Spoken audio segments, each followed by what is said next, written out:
I'm Logan Crawford, and right now on Spotlight, I'm delighted to introduce you to a very talented author. Her name is Aké Satia, and she has written an empowering book. It is called Adversity Brings Balance, From Observing Your Life to Creating It. In this transformative work, the author explores ideas and beliefs that hold us back from achieving our dreams, offering personal and professional lessons to help readers take control of their narratives and change their lives. We're delighted to have this very talented author join us here today on Spotlight. We thank the team at Atticus Publishing for helping us put her in the spotlight today. And we ask viewers like you to support writers like her by subscribing to our channel and by purchasing her wonderful book.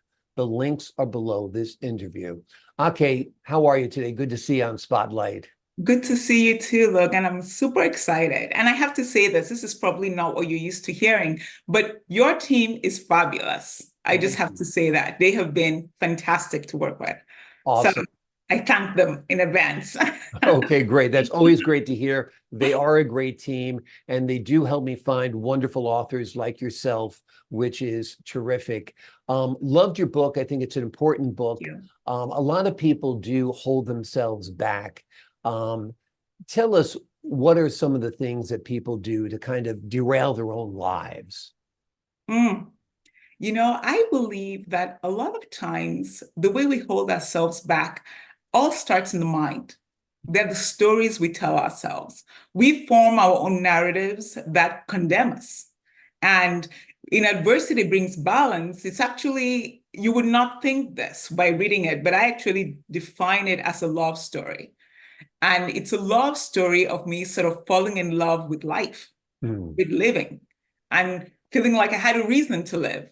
And again, because I told myself so many stories about my own adversities and challenges that made me feel undeserving. So a lot of times it really comes to our minds and the fear and the negative experiences we're not able to let go of. Absolutely. I always tell people, psych yourself up, don't Yeah, psych yourself out.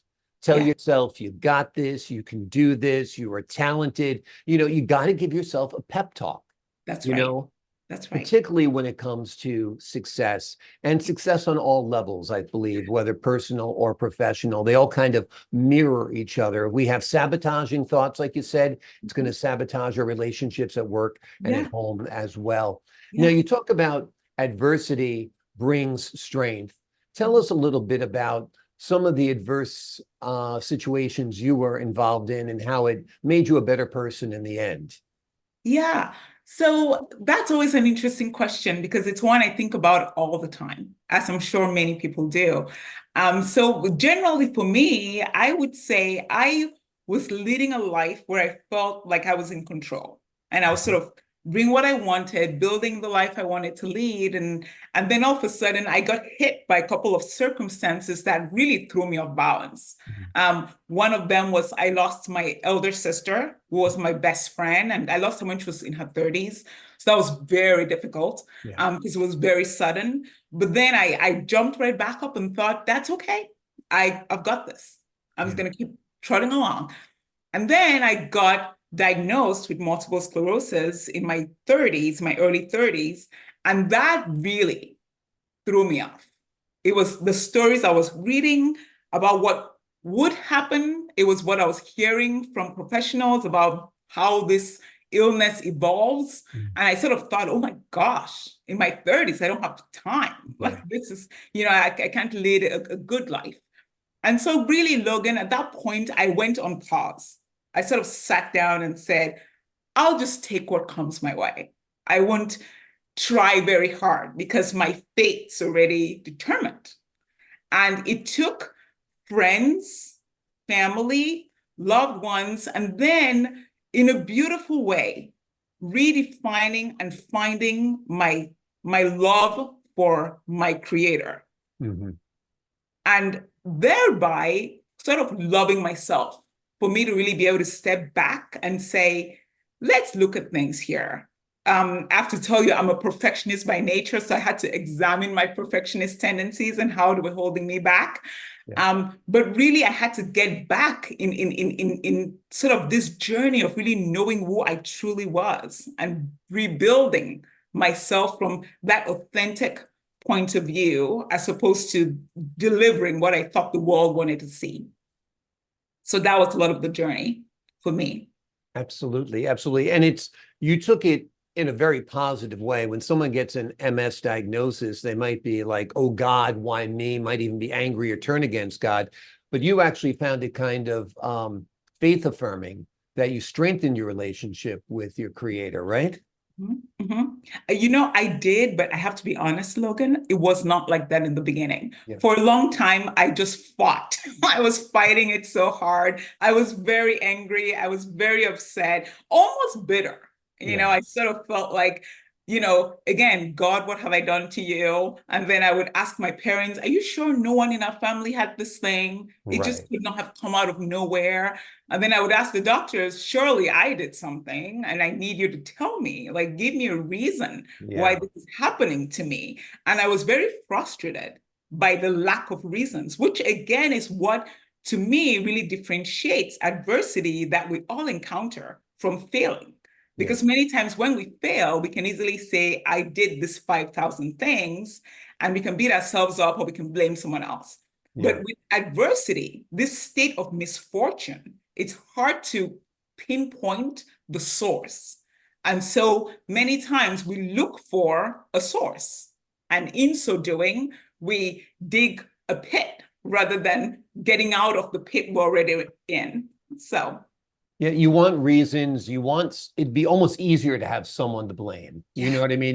This yeah, is your fault. yeah, You knew you had these genes and you shouldn't have whatever the story is. yeah, But unfortunately, that's the random nature of life, that some yeah, people get cancer, this person has heart disease, this person has MS, yeah. and we deal with it the best we can.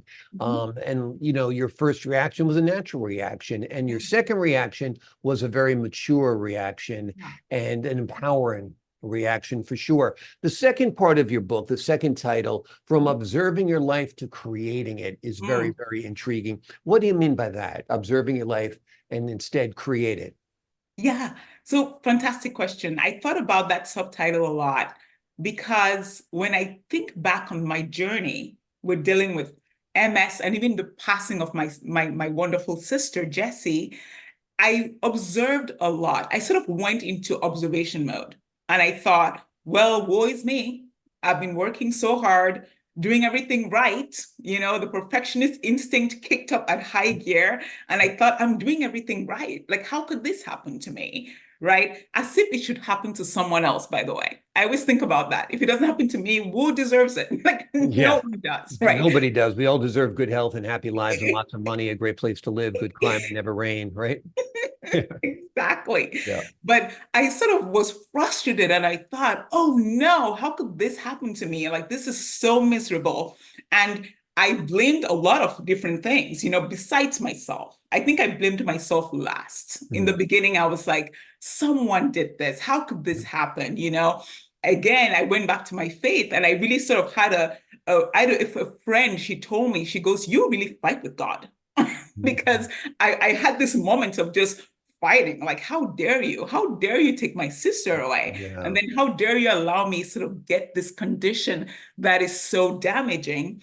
And that's where that subtitle came from observing my life to creating it. Because for the longest time, I was observing. And again, I would define observing as literally watching a TV movie, Right. a movie in the theater, because that's what I was doing. I was sort of just watching and going, wow, this is not good. Okay, I can suspect what would happen next. All right, this is bad. This is not good. But not really feeling empowered to do anything besides just sit and watch. And with fear, by the way, and trepidation Mhm. and anxiety. And then when it sort of clicked in my mind that I had the power to create my life, Mhm. then I sort of really it was literally like a movie. I got out of this observer's chair and I got into action mode. And I thought, this is lovely. What does this mean? What kind of life do I want to lead? What do I need in my camp to do that? Who am I walking with? Because I can't do this alone.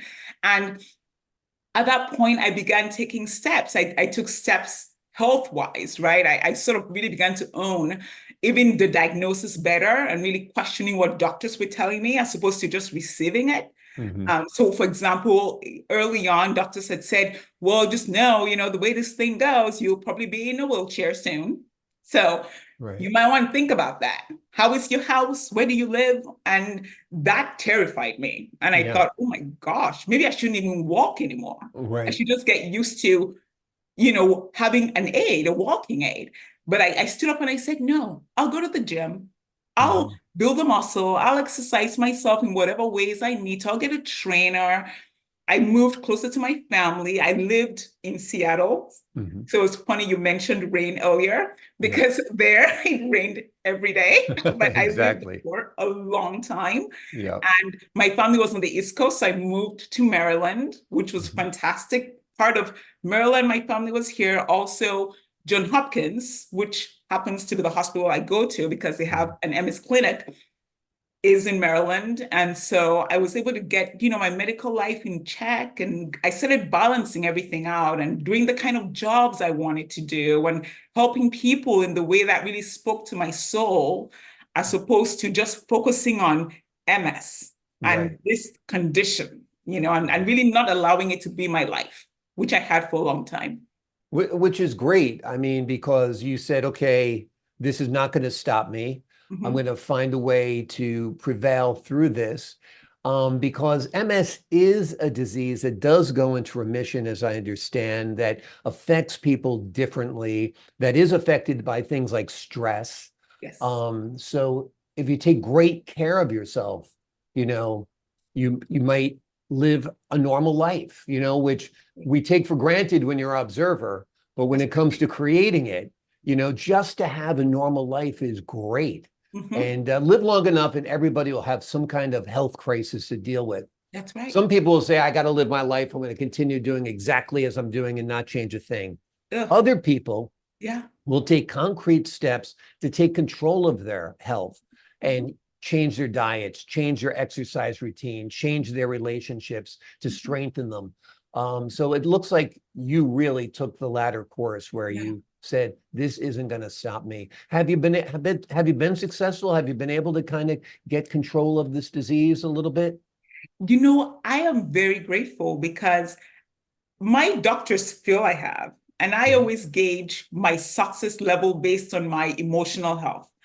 And I would say definitely, it's interesting. I feel like I'm so much calmer and happier now Good. because just what you were saying, I appreciate the little things. Mhm. I have, it's sort of funny. I go out, it's a beautiful day. I'll hang out with friends. Even the other day, I was at a doctor's clinic and she sees me and she goes, wow, there you are. You're just smiling and happy. Like everything's Great. great. I was like, but it is. Yeah. It absolutely is great. Right. So again, I go back to that mind game, really taking care of my mind has been the key. And along with that, of course, doing the physical things that I need to do. So working out is one of them. I work out quite a bit. Yeah. And that again is a focus because I understand the value of maintaining a strong physical health routine more than I did before. It's not Ab- a vanity play. It's actually an attempt to lead a normal life. Absolutely. Absolutely. Before we leave you today, I just want to ask you, what do you hope readers take away from your book? You know, Literally, as the subtitle says, I hope people get into the driver's seat in their lives because I always say everyone faces adversity of some sort and challenges of some sort, whatever they may be. And we all wrestle with that, sort of mind block and mental challenge of do I just sit back and observe what's going on, or do I get back into my own driver's seat? Whether it's someone went through a divorce and they're wondering, okay, maybe my life is over. I should just hang out and do nothing again. Or they had an accident, or they lost their dream job, or they lost their dream house, or they lost a child. The problems are just endless. Mhm. And at every point, we have an opportunity to sit down and say, what does it mean to lead the life I desire, the life that is truly fulfilling and meaningful? And so I hope that every reader creates their story by reading my story. and leads the lives that bring them fulfillment. Wonderful. Great advice. You can sit back and take it and say, poor me, or you can get out there and fight whatever it is, a Yeah. broken relationship, Yeah. poor health, you know, problems at the job front. You know, you do have the power within yourself to make the change. And that is the theme of this book. Aké Satia has written a wonderful book, an empowering book, an important book. It's called Adversity Brings Balance, from observing your life to creating your life. And once you focus on that, when you go from being an observer to an actual participant in your life, knowing that you have the power to change it, you'll find that it is absolutely transformative. This book is highly recommended. Aké, thank you so much for joining us here today on Spotlight and sharing your story. Thank you, Logan. It was fantastic. Thank you. Great Thank you. conversation. I enjoyed speaking with you so much. And to the folks at home, I'm Logan Crawford, thanking you for your time this time. Until next time on Spotlight. Thank you.